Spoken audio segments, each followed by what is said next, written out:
নমস্কার, আমাদের একটি নতুন ব্লগে আপনাদের সকলকে স্বাগত। দার্জিলিংয়ের আমরা বিভিন্ন সাইট সিন ঘোরার জন্য আজ সকাল সকাল বেরিয়ে পড়েছি।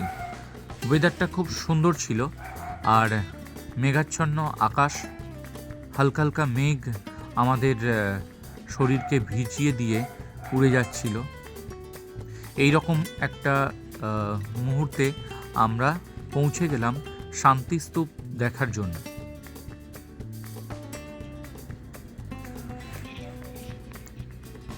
আমাদের পরিবার সহ একটি গাড়িকে আমরা বুক করেছিলাম।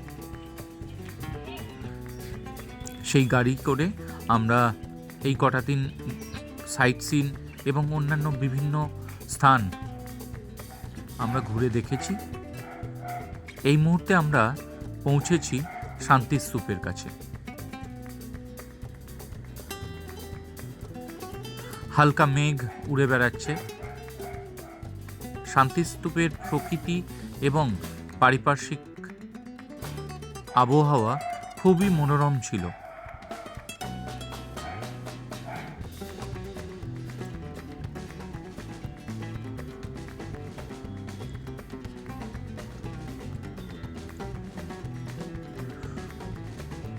নিচের সিঁড়ি দিয়ে ধাপে ধাপে উঠে যেতে হয় শান্তিস্তূপের দিকে।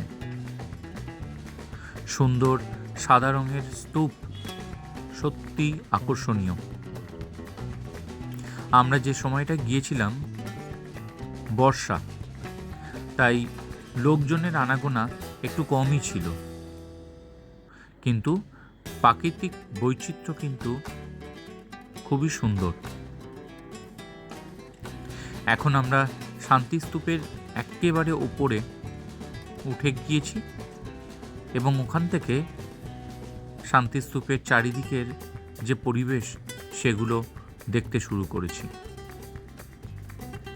এইগুলো পাহাড়ে ফুটে থাকা বেনামি ফুল, দেখতে খুব সুন্দর।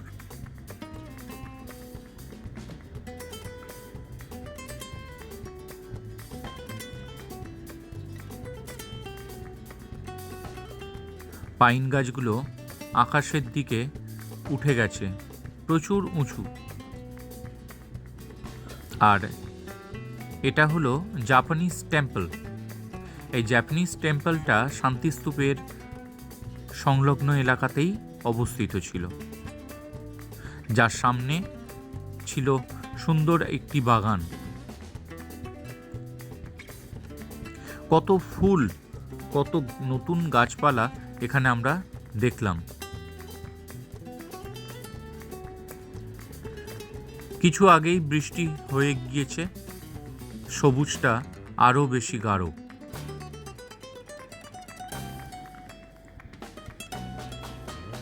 ফুলগুলো দেখতে ভারী সুন্দর দেখাচ্ছিল।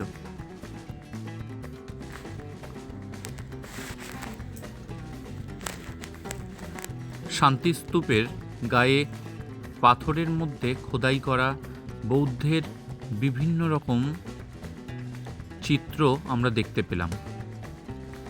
এটি হলো বৌদ্ধের শয়ন মুদ্রা। পাথরের কারুকার্য ভীষণ সুন্দর।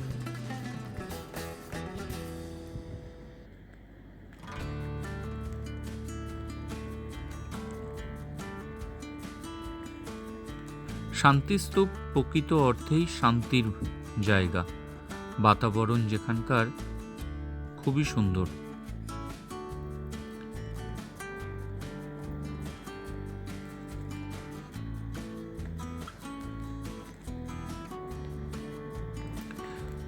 এখন আমরা ঘুম মনিস্ট্রির সামনে। শান্তিস্তূপ দেখে আমরা চলে এলাম ঘুম মনিস্ট্রির একেবারে সামনে। এটি হলো সামনের রাস্তা। এর পাশেই রয়েছে টয় ট্রেনের লাইন এবং তার পাশেই রয়েছে একটা মার্কেট।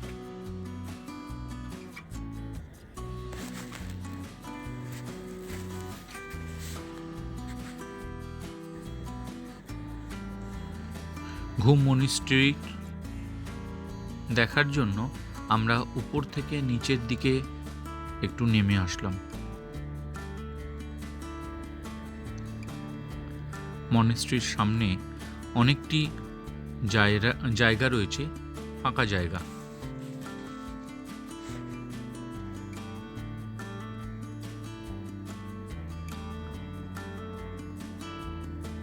ভক্তরা এখানে প্রণাম করার জন্য এই মনেস্ট্রিতে আসছে।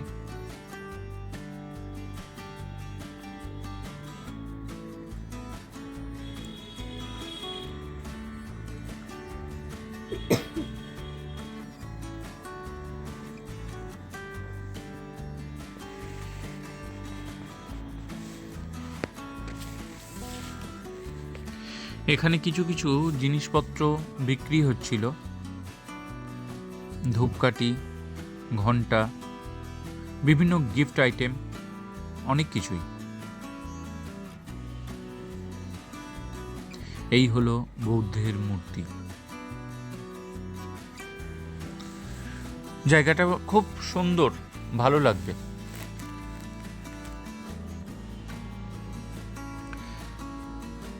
এবার আমরা চলে আসলাম রক গার্ডেন। রক গার্ডেন দার্জিলিংয়ের একটি অন্যতম জায়গা। প্রাকৃতিক বৈচিত্র্য খুবই সুন্দর।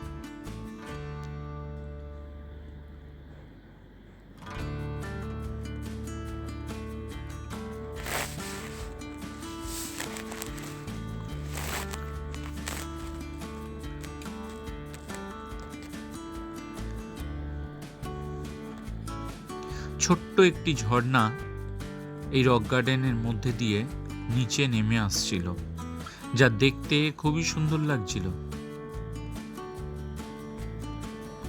গঙ্গা মাইয়া যাওয়ার পথেই এই রক গার্ডেনটি পড়ে, কিন্তু আমরা যে সময় গিয়েছিলাম তখন রক গার্ডেনটা খোলা ছিল, কিন্তু গঙ্গা মাইয়াটা বন্ধ ছিল।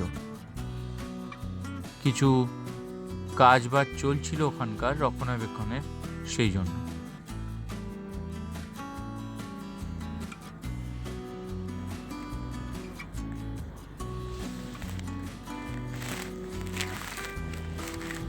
পর্যটকের সংখ্যা একটু কম হলেও জায়গাটা দেখতে ভীষণ সুন্দর দেখাচ্ছিল।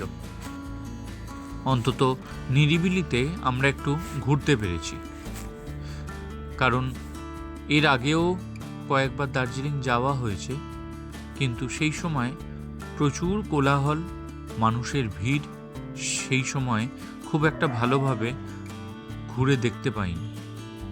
এখন সেই সুযোগ রয়েছে, তাই একটু ঘুরে দেখছিলাম।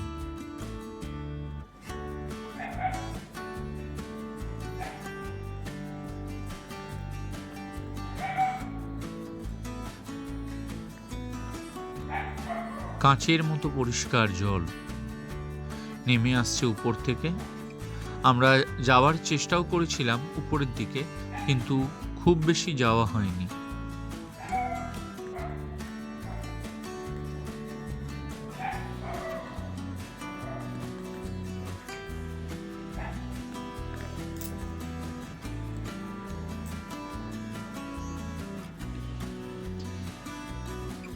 এই জায়গাটা হচ্ছে ডান্সিং ফ্লোর। কখনো কখনো আমরা এর আগে যখন গিয়েছি দেখেছি এই ডান্সিং ফ্লোরে এখানকার নৃত্যশিল্পীরা ডান্স করছে। এবারে সেটি লক্ষ্য করলাম না।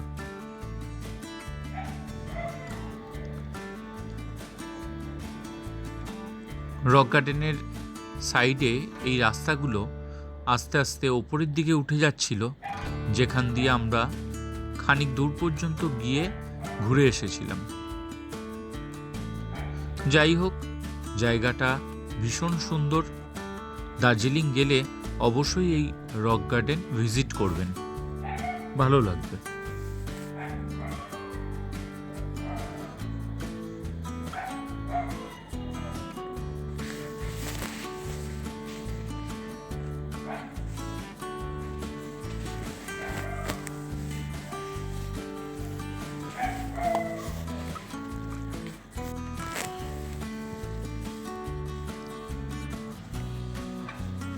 আমরা যখন রক গার্ডেনে পৌঁছেছিলাম তখন বৃষ্টি একেবারেই ছিল না,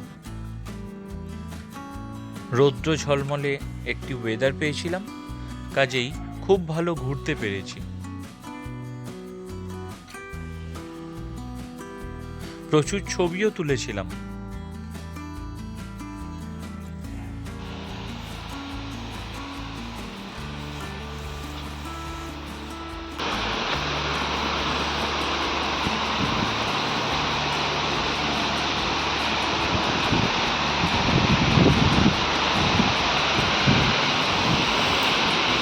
রক গার্ডেনের রাস্তাটা বেশ সুন্দর, উপরের দিকে চলে যাচ্ছিল, কিন্তু আমরা একদম শেষ পর্যন্ত যেতে পারিনি। রক গার্ডেনের সামনে একটি ফোয়ারা ছিল, এই লোটাস ফোয়ারা। জায়গাটা ভীষণ সুন্দর। আজ এইটুকুই, পরের পর্বে আবার দেখা হচ্ছে। ভিডিওটি ভালো লাগলে শেয়ার এবং সাবস্ক্রাইব করবেন।